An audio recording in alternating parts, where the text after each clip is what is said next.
Imagine it's the late 1970s. The auto industry is booming, but also changing fast.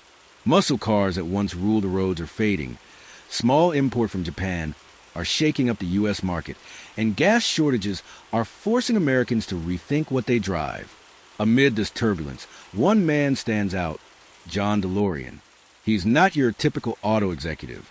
At over 6 feet tall, with slick back hair, a strong jawline, and a movie star presence, John is a celebrity in his own right. He wears tailored suits instead of gray office attire, parties with Hollywood stars, and even marries a model. In an industry dominated by conservative suit-and-tie executives who blend into the background, John DeLorean looks like he belongs in Beverly Hills, not in a Detroit boardroom. But beneath his glamorous lifestyle is a brilliant engineer and visionary. At General Motors, he's a rising star. He's the man who helped bring the world the Pontiac GTO, considered by many the first true muscle car. The GTO didn't just sell, it defined a generation. It made driving exciting, sexy, and rebellious. With that success, DeLorean quickly rose through GM's ranks, becoming the youngest division head in the company's history. To many, it seemed only a matter of time before he would be handed the keys to the entire company. GM itself, the largest automaker in the world at the time. But DeLorean wasn't content with climbing the corporate ladder. He had bigger ambitions. In his mind, the world didn't need just another car from GM. It needed a revolutionary car, a car that would shatter expectations, rewrite the rules, and carry his name into history. And so began a story that would lead to one of the most iconic and tragic chapters in automotive history. A story of genius and downfall, of innovation and scandal. A story where one man's dream car became the car that bankrupted its maker, but also, strangely, made him immortal. In 1975, John DeLorean took the leap. He left a secure, high-paying job at GM to start something no American executive had done in decades: build his own independent car company. It was bold. It was risky. But for John, it was destiny. He founded the DeLorean Motor Company, DMC, and promised to build not just another sports car, but the car of the future. That car was the DMC-12. From the start, it was unlike anything on the road. Designed by Giorgetto Giugiaro, one of the world's greatest car designers, the DeLorean was a masterpiece of futuristic design. It featured a stainless steel body that would never rust. No paint, no flashy colors. Just raw metal that looked industrial, modern, and timeless. And then the doors, the gullwing doors. They didn't swing open like ordinary cars. They lifted upwards, like the wings of a bird or the hatch of a spaceship. It was dramatic, it was cool, and it instantly set the car apart. Wherever DeLorean appeared, crowds gathered. On paper, the DMC-12 had everything: futuristic looks, celebrity endorsements, and a founder who knew how to market it. John DeLorean appeared on talk shows and magazines and in headlines, hyping up his creation as if it were more than just a car, but a symbol of a new era. But while the car looked like a supercar, under the hood, things were different.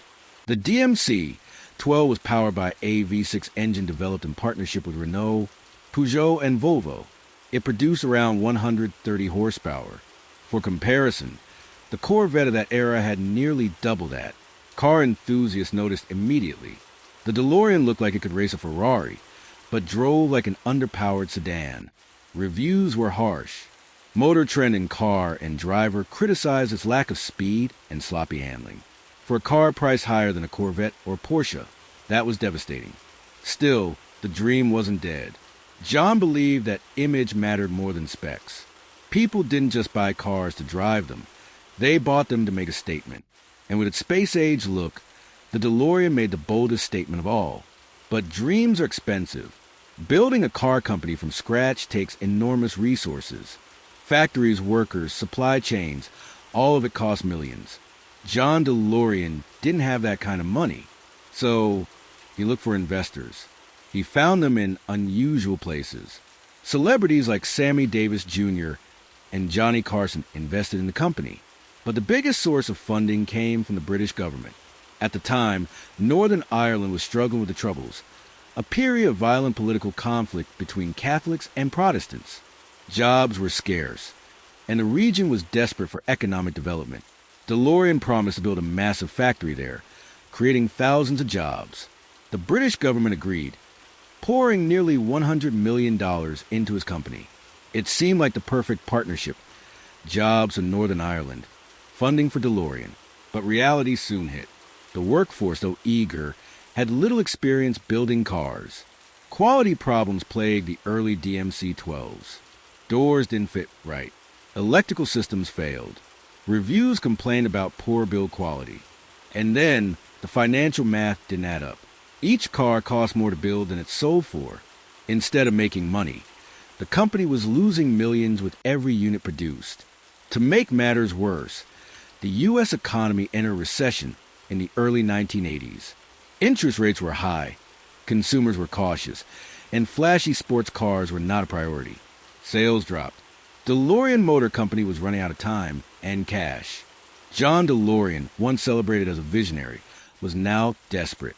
And desperation can lead to dangerous choices. By 1982, the DeLorean Motor Company was collapsing. Banks wouldn't lend more money. Investors were pulling out. The factory in Northern Ireland was bleeding cash. And then came the scandal that shocked the world. The FBI announced that John DeLorean had been caught in a massive drug trafficking sting.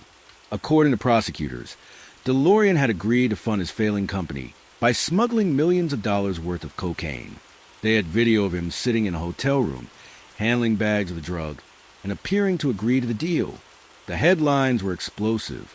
Car maker arrested in cocaine bust. Overnight, John DeLorean went from visionary entrepreneur to alleged drug trafficker. But the truth was more complicated. In court, DeLorean's lawyers argued that he had been entrapped by the government.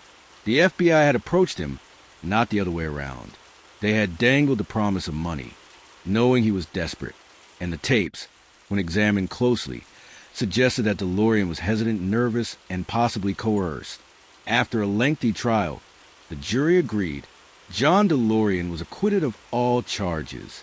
Legally, he was innocent, but by then it didn't matter. The company was already bankrupt. The factory closed. Workers lost their jobs. The dream was dead. On paper, the DeLorean Motor Company was a total failure.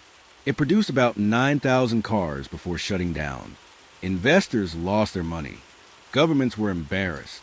And John DeLorean's reputation was destroyed. But fate had one more twist. In 1985, Universal Pictures released a movie called Back to the Future.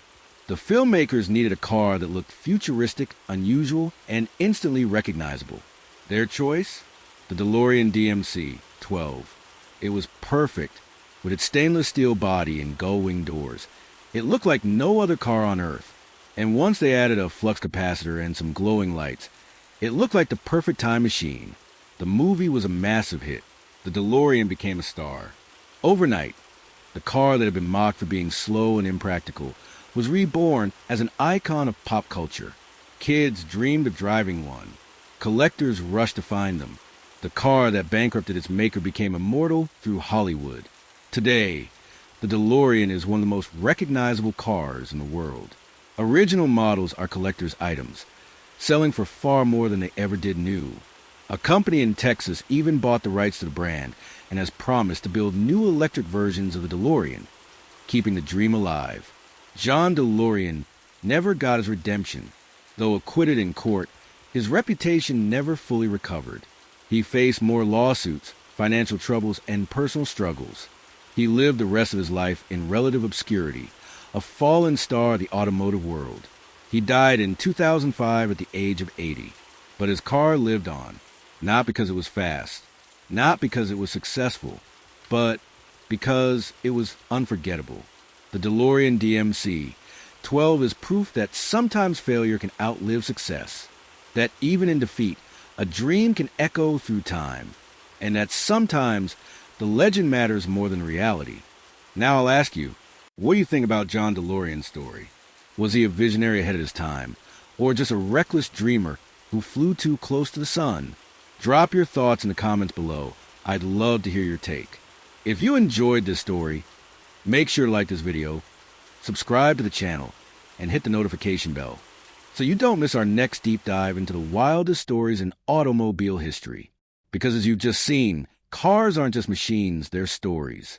Stories of ambition, failure, and sometimes immortality.